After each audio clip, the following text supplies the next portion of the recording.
안녕하십니까, 박정호입니다. 네, 이번 방송은 지난번 미 증시에 대해서 좀 이야기를 해보고 미 증시에서 발표한 경제지표에 대해서도 좀 살펴보는 그런 시간 가져볼까 합니다. 영상 하단에 구독과 좋아요 버튼 눌러주시고 이야기 시작해보도록 하겠습니다. 우선 FOMC 회의에 대한 결과를 기다리고 있는 상황인데, 지금 회의가 진행되고 있다라고 볼 수가 있겠고 15, 16이니까 미국 시간 기준으로 해서 그런 부분인데, 하여튼 그런 가운데서 큰 뭔가 이벤트, 그 경제적 이벤트가 있을 때 시장의 참여자들은 굉장히 관망을 하고 오히려 포지션을 줄이고 그런 부분들이 있는 부분인데, 어쨌든 그런 과정 속에서 미 증시가 하락이 나왔다라고 체크를 해볼 수가 있겠고, 다우 지수 같은 경우는 연속적으로 지금 하락이 계속적으로 지금 음봉이 나오고 있죠. 고점을 계속적으로 낮추고 저점도 낮춰지고 있다라고 볼 수가 있겠고, 다만 다우 지수 같은 경우는 이 지수를 구성하는 종목 자체가 그렇게 많지가 않아요. 물론 근데 그 많지 않은 종목이 미국을 굉장히 대표하는 종목들이다라고 볼 수가 있겠지만, 어쨌든 이렇게 하락이 나오고 있다. 그래서 이렇게 하락폭을 키웠다가 조금 만회하고서 나온 상황이고, 지금 우리나라 같은 경우는 이렇게 5, 20, 60, 120 이런 식으로 많이 쓰는데, 일단 60일 이동평균선까지 밀릴 가능성을 좀 보긴 해야겠지만 생각보다 50일 이동평균선을 많이 쓰는 부분이 있거든요. 그렇기 때문에 약간 50일, 지금 대충 봤을 때 50일 이동평균선에 근처에 왔거나 걸쳐진 상황 아닌가라고도 볼 수가 있겠습니다. 하여튼 그런 부분이고, 그 다음에 나스닥 같은 경우 기술주들이 하락을 하면서 아무래도 빠질 수밖에 없었던 부분이고, 오히려 하락폭을 좀 키웠던 부분도 있었다라고 보시면 되겠는데, 나스닥은 하락했는데 나스닥은 상승했습니다. 이게 무슨 말장난인가라고 봤을 때는 나스닥이라는 지수 자체는 보시다시피 하락이 나왔고, 당연히 이러한 하락이 나온 것은 결국에는 기술주들이 하락을 하면서 나스닥을 구성하는 여러 성장주라고 불릴 수 있는 기술주라고 할 수 있는 그런 종목들이 하락이 나오면서 지수 자체를 끌어내렸다라고 볼 수가 있겠는데, 이 나스닥이라는, 보통 나스닥이라고 검색하면 이 지수 자체만 나오긴 하는데, 우리나라 포털에서 이 나스닥이라는 게 결국 거래소잖아요. 증권거래소. 증권거래소도 이제 우리나라는 한국거래소가 상장 안 돼 있지만, 그럼에도 불구하고 증권사들이 약간씩 지분 들고 있고 한 부분인데, 그래서 가끔씩 이제 한국 거래소 상장 얘기가 나올 때 지분 들고 있는 증권사 주가가, 중소형 증권사 주가가 막 오르고 그런 케이스들도 과거에 있었는데, 그런 가운데서 이제 해외 증시 같은 경우는 이제 증권거래소들이 시장에 상장되어 있는 경우들이 굉장히 많습니다.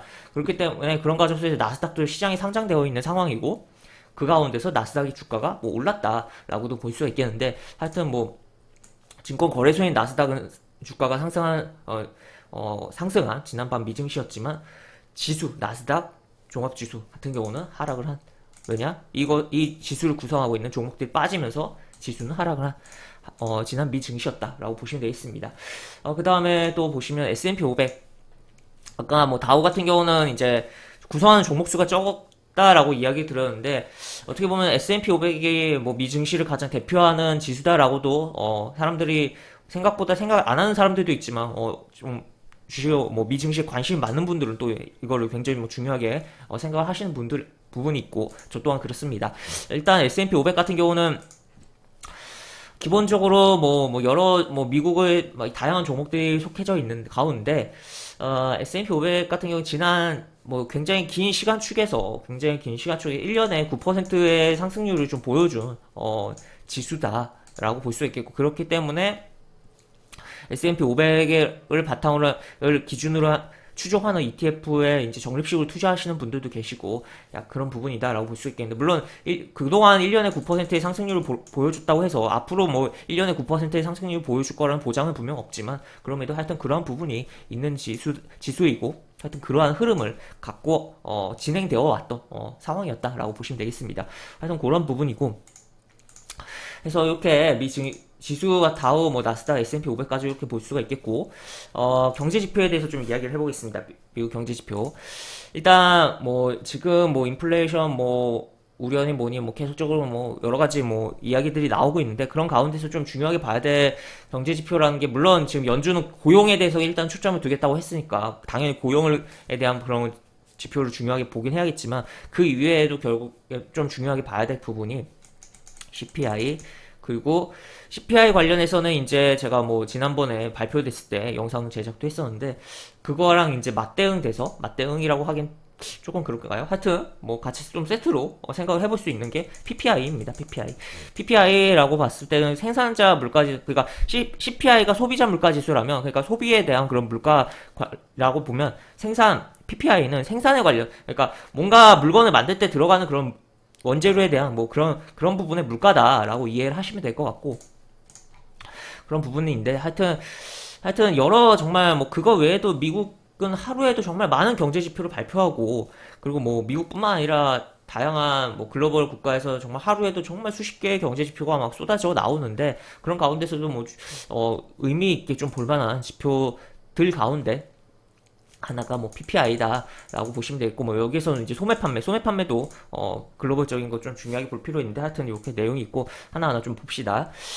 일단 보시면 소매 판매가 예상보다 줄었다라는 내용이 나와 있고 소비 지출 중심이 상품에서 서비스로 바뀌었다. 라는 내용이 나와 있습니다. 그런 부분이고 또 추가로 예측치보다 감소폭이 컸다라는 내용도 나와 있고 그 다음에 쭉 내려보겠습니다. 그 다음에 여기 보시면 소매 판매는 자동차 판매 감소에 큰 영향을 받았다. 자동차 판매가 좀 감소를 좀 했다라는 내용이라고 볼 수가 있겠는데 이게 뭔 소리냐라고 봤을 때는 그러니까 뭐 판매가 뭐 많이 됐다는 얘기도 나오는데 5월 뭐 판매에 뭐 영향을 받았다 이게 뭐 말이 좀 안 맞지 않나라고도 생각을 해볼 수가 있겠지만 어쨌든 뭐 구성하는 데 있어서의 이런 감소가 영향을 줬다는 거죠. 하여튼 지금 전 세계적인 반도체 부족 현상이 계속적으로 진행되는 가운데 생산이 줄어들어서 그러니까 대기 수요가 없는 게 아니에요. 대기 수요가 있는 가운데서 생산이 줄어서 공급이 제대로 안 되니까 당연히 뭐 판매는 다운되는 부분이고 그러다 보니까 이런 게 영향을 줬다라고도 뭐 볼 수가 있겠죠. 하여튼 그런 부분이다라고 보시면 되겠고 하여튼 여기 보시면 뭐 자동차 판매자의 매출이 5월 3.7% 줄었다라고 내용이 나와 있습니다. 그리고 쭉쭉 내용이 쭉 있고 그 다음에 뭐 CPI랑 같이 좀 볼만한 중요한 지표라고 볼 수가 있는 경제 지표가 생산자 물가지수 PPI입니다. 지난달 대비 0.8% 올랐으며 지난해 같은 달 대비 6.6% 급등해 2010년 11월 이후 가장 큰 폭으로 올랐다. 라고 내용이 나와 있습니다. 그래서 이게 어쨌든 올랐다는 부분이고 결국에는 이러한 상승은 배경에는 뭐가 깔려 있을까라고 봤을 때는 생산자 물가지수예요. 생산자가 이제 뭔가 사서 물건을 만들었는데 들어가는 그런 물가가 올라갔다는 건데 왜 그럴까라고 봤을 때 결국에 원자재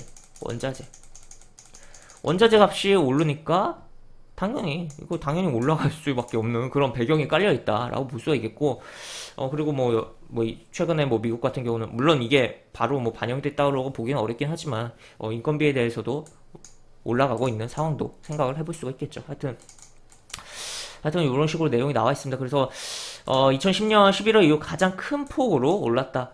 절대적인 어떻게 보면 0.8이라는 숫자가 뭐 절대적인 숫자로 봤을 때는 뭐 그렇게 커 보이지 않을 수 있지만 그리고 지난달 대비해서 0.8인 거니까 근데 이게 그동안에 이렇게 뭐 생산자 물가지수를 이렇게 측정해서 발표해 왔을 때를 기준으로 했을 때 2010년 11월 이후 가장 큰 폭으로 올랐다라고 보실 수가 있겠고 그리고 이게 지난해와 같은 달 이건 또 기저효과도 분명히 영향을 줬다라고 볼 수가 있겠죠. 5월 같은 경우는 이제 락다운이 됐던 부분이었잖아요. 작년 같은 경우는 미국이 이제 코로나로 하여튼 그런 부분이었고 하여튼 여러 가지 뭐 부분이 있는데 그래서 그런 부분에 있어서의 그런 뭐 기저효과다라고도 생각을 할 수가 있겠지만 어쨌든 원자재에 대한 부분이 계속 뭐 올라가고 있고 지금 계속적으로 물론 지금 조금 추스려진 부분도 분명히 있지만 어쨌든 과거 대비해서 굉장히 뭐 올라온 부분이 있잖아요. 그리고 유가에 대한 부분도 꾸준하게 뭐 움직이는 부분이 있고 하니까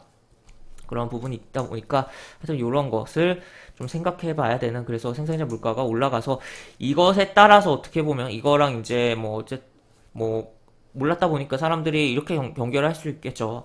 연준에서는 어쨌든 고용에 대해서 이야기를 하면서 뭐 그렇게 했지만 연준의 어투가 좀 달라질 수 있다라고 좀 이야기가 될 수 있는 부분이고 뭐 어떻게 보면 그런 부분이 또 미 증시에 대한 하락을 좀 어제 지난밤에 만들어냈다라고도 생각을 해볼 수가 있겠습니다. 어쨌든 FOMC 결과가 이제 나오긴 하겠지만 생각보다 별게 없을 것 같긴 해요. 제 생각엔 그렇지만 약간의 말투에 뭔가 변화가 발생은 할 가능성이 조금은 있다. 왜냐? 이런 것도 높게 나오고, 지금 소비자 물가지수도 높게 나오는 상황이고, 하여튼, 지금 고용이 지금 고용 같은 경우는 또 제가 이야기했듯이 이제 어쨌든 실업수당에 대한 그런 부분이 이제 축소가 들어갈 거란 말이에요. 그러다 보니까 어느 정도 연준이 약간 예측성으로 움직일 가능성도 분명히 있다는 거죠.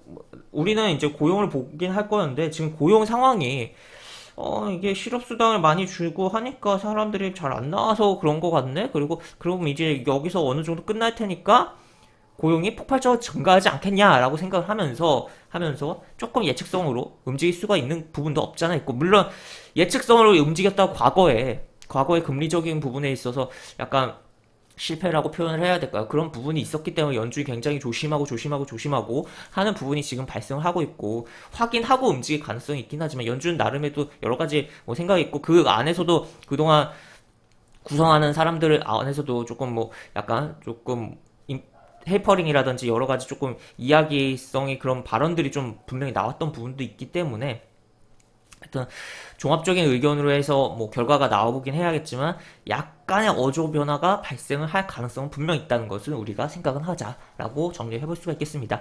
하여튼 일단은 뭐 기본적으로는 이제 뭐 연준을 믿어야겠지만, 지금 시장이 또 한동안 계속 연준을 안 믿다가 너무 믿던 지금은 또 너무 믿어가는 거 아닌가에 대해서도 조금 생각을 해보면서, 하여튼 지금 좀 뭐 하여튼 뭐 조심하면서 시장을 항상 봐야 되는 상황이고, 지금 이 영상 이후에 또 새롭게 또 영상을 추가해서 업로드를 할 텐데, 하여튼 그 부분에 대해서도 좀 생각을 해봐야 될 부분이다라고 보시면 되겠습니다. 그래서 이 영상은 요것으로 마무리하고 다음 영상으로 또 추가적인 뭐 코멘트를 또 약간 글로벌적인 이슈에 대해서 좀 이야기를 해보는 그런 시간 가져보도록 하겠습니다.